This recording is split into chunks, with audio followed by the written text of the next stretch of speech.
what is the scene right now when it comes to 3D artists? Like, how much demand is there really? Because everyone wants to have jobs in AAA companies. Today, people need to know what are the things you look for in a portfolio.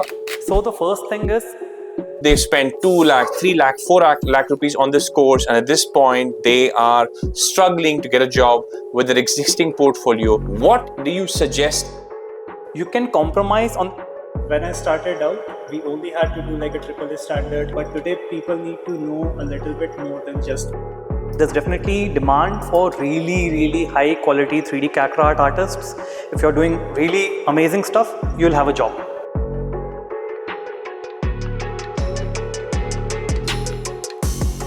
What's up, people? Today is a very special day because I have actually managed to get 2 amazing 3D artists in the same room for a podcast, and it's going to be epic. So I have with me Ankit, who is a very good friend of mine. He's going to tell you about himself. He's a 3D artist and he's a company founder, and also the same for him. So let's do this, and I'm going to be revealing some stuff about the game industry, about 3D art, about the market, and about jobs, and about portfolios that you have not heard before. All right, so let's start with Sourab. So I'm Sourab. I'm a founder of Karmrat Studio. Hey guys, I'm Ankit. I co-founded Little Red Zombies, a studio that specializes in creating characters, and we have been there for more than 13 years. But recently I also started a school called Zombie Art School, where we focus on providing excellence for 3D character art. So that's briefly about us. Fantastic, guys. So today, my big ask, because I've got my YouTube channel and I've got Instagram, which, by the way, you know,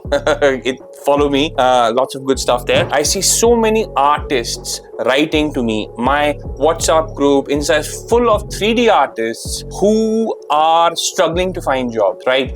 They've become 3D artists because they've gone to institutes and they don't know what to do. They're struggling to find jobs, and the market is kind of flooded with portfolios which are all looking exactly the same. I get all these people writing to me. So I guess my question is, what is the scene right now when it comes to 3D artists? Like, how much demand is there really? Because everyone wants to have jobs in AAA companies. So when it comes to 3D art, what is the job scene like in India? There's definitely jobs there. I would not say that jobs have gone down or like there's a big shift. There's definitely demand for really high quality 3D character art artists. If you're doing really amazing stuff, you'll have a job. There's never a problem with that. Definitely there was a time when, let's say, you were maybe just average and you might still land in an internship role somewhere. That has kind of changed to some extent. People, even for internships, are looking for a really good portfolio. You cannot get away with even lackluster work over there. So that has kind of changed to some extent, but jobs are there, but the quality has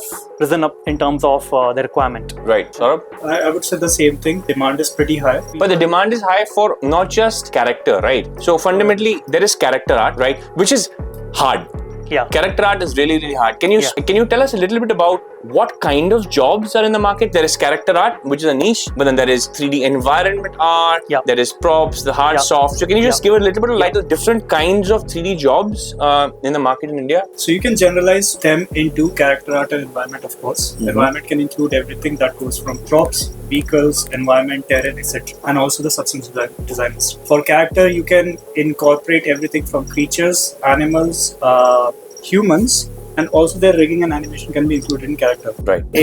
I think when I started out, we only had to do like a AAA standard character sculpture. But today, people need to know a little bit more than just making a good character. They have to solve a lot more problem than what we had to solve 5 years ago. So 5 years ago, only a good 3D character art should have been enough. But now your character needs to be a little bit more than how it is. Right. Yeah. Apart from that, let's say when you're making a game, everything is required. Apart from the niche, which is the characters, you still have props, we have environments, we have vehicles, like so many things. So of course, if there is a job for character art, there will be a requirement for making environments, requirement for making props. The thing is, like I keep telling this, you can compromise on the complexity of the work, because complexity, you might think complexity is coolness, right? That's the typical mindset people have. Right. Quality is something people often overlook. Right.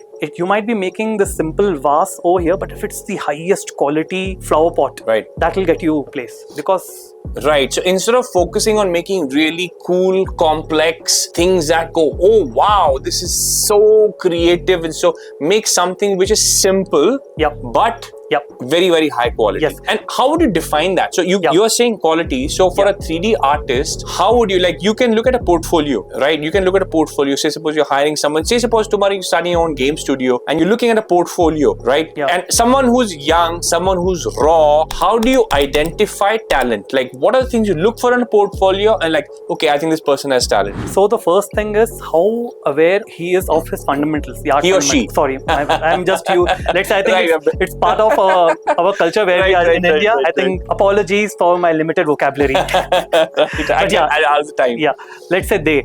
Right. So let's say they have very solid fundamentals. How well are they showcasing that? Because if they have strong fundamentals, it will directly showcase in the quality of skill set, not the artwork, but the skill set that is showcased in the artwork. Okay. So you might be making this flower pot, but if you have a very strong, solid fundamental base with understanding of proportions, silhouette, form, structure, materials, color play, plane shifts, understanding of contrast, there are just so many fundamentals that are going to be important to make a simple flower pot. Because it might be a flower pot, but it doesn't mean it's going to lack proportions, lack silhouette. It is there. It is. You just have to understand and do it. And if you have it, it will show in your work. So if you're looking at it, if you look at a portfolio, you're saying that you guys can identify that just by looking at it? Yes. No matter how much you might, let's say, decorate with coolness. Let's say you want to make this a Christmas pot. You add a lot of decorations. You might add a lot of things. All that coolness will not get you anywhere because the art director or the art lead will see through any kind of shit. Right. So what reduces the quality? Like, I'm looking for people when they're building something. Yeah. So what is it that you see in, for example, in this flower pot, somebody makes a flower pot. What is it? What are common mistakes that you see people making? Exactly that, like adding a lot of stuff on top of it. It feels like you're trying to hide something. Right. You don't want the recruiter to see, so you're adding a lot of elements on top just to make up for average looking art. So a good looking art piece just with a simple lighting and presentation is a lot better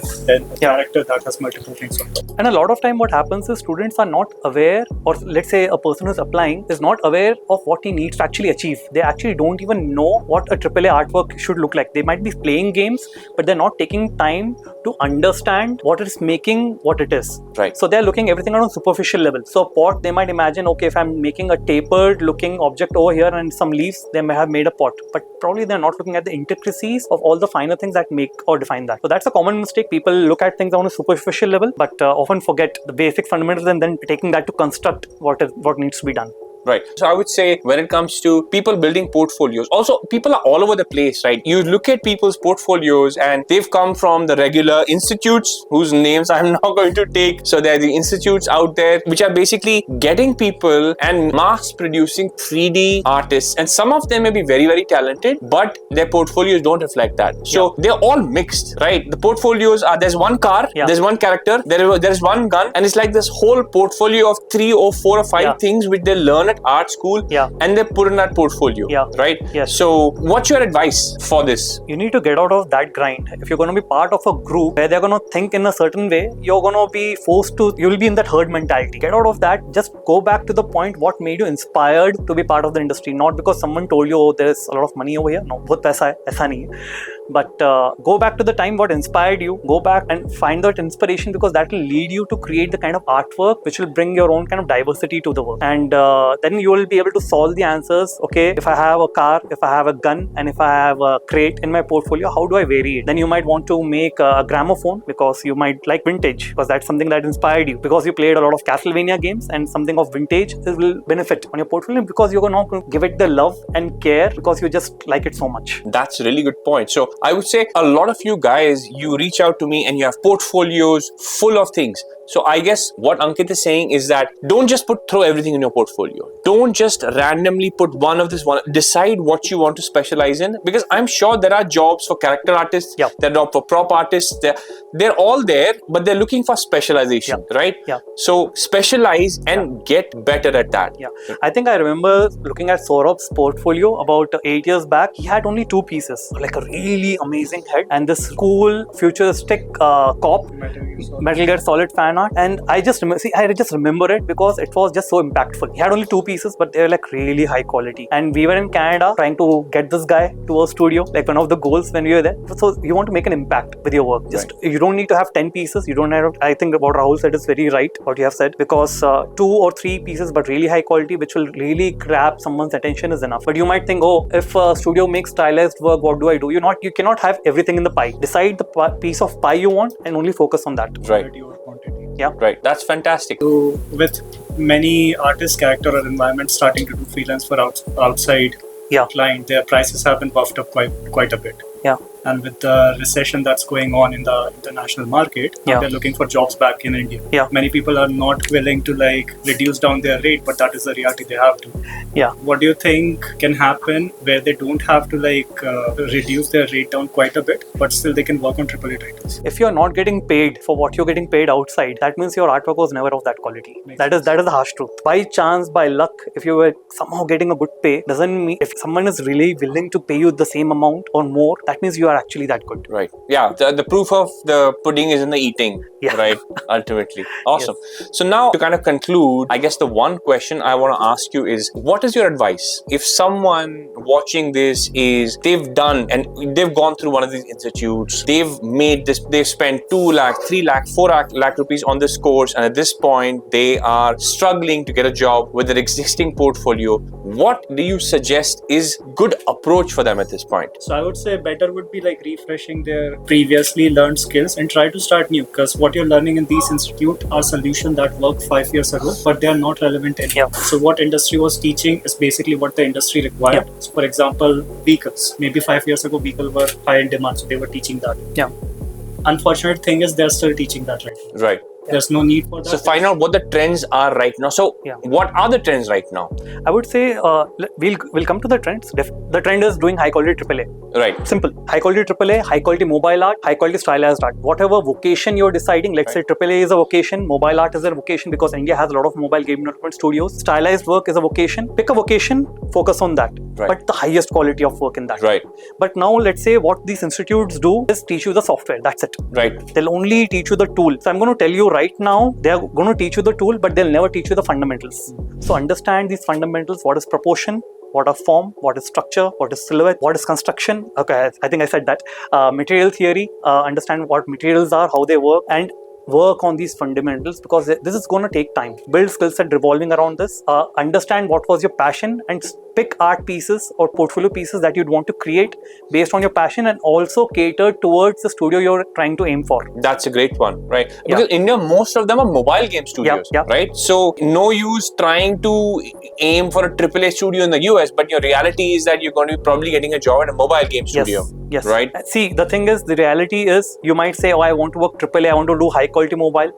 70% of the work is grunt work. We are part of this industry, but if you want to earn money, you need to make a compromise. The compromise would be listening to what the company needs you to do. Right. A part of the being professional, I think what you said earlier on, do what you say and say what you do. You are kind of agreeing. Right. So you're going to be part of the grunt, and it is all fine. It is required. And you might crib about it and say, hey, I don't like it because it's getting repetitive. You need to find good things about what's happening in that place, because it's really paying you, and there's always good things and bad things. There'll never be a point where you're only going to have the cake. Right. There'll be something else. Right. Last question I want to ask. A lot of people, they think that to be a 3D game artist, you have to just download the software, right? So my theory is that you have to be an artist first, and then you get to be a 3D game artist, right? So when it comes to, if someone is looking to become a game artist, is the approach to just like download Blender and start learning the software, or do you have to do any sketching, learn any fundamentals? So what's your advice for that? That is a start. Get the software first. But many people become like, what brushes do you use? What plugins do you use? That doesn't work. Like if you look at traditional master, they used to make very great sculptures just with a chisel and a very primitive tool. So we have much more advanced tool with undo history, fortunately. So I would advise get into traditional as early as you can. Downloading the software can be the first step, but traditional art and the foundation should be the first goal to master. Then you can create it. I come from a background where I actually don't have any formal training in art. Actually, if you ask me to draw something right now, I'll draw like crappy stuff. So I'm not good at drawing. I'll pretty much I'll say that. I would say either approach are fine, because the end goal, which is achieving excellence in the artwork, you can come from a background where you know the tools and you're learning the software, all good. You can come from a background where you have very good drawing and sketching abilities, and that's where a lot of people come from. Eventually, the goal doesn't change. Right. You might have different paths, but it will converge at some point. Right. Awesome. Awesome. So thank you so much, guys. This Thank was you. amazing to have all of you guys today on Spartan Day and have this podcast. Was amazing. Thank you so much, guys. Thank you. And guys, for their game studios and for the ventures, all the links are in the description of this video. So do check them out. Thank you so much, guys, for being Namaste. here. Dhanyavad. And see you guys around. Let's Thank you. go.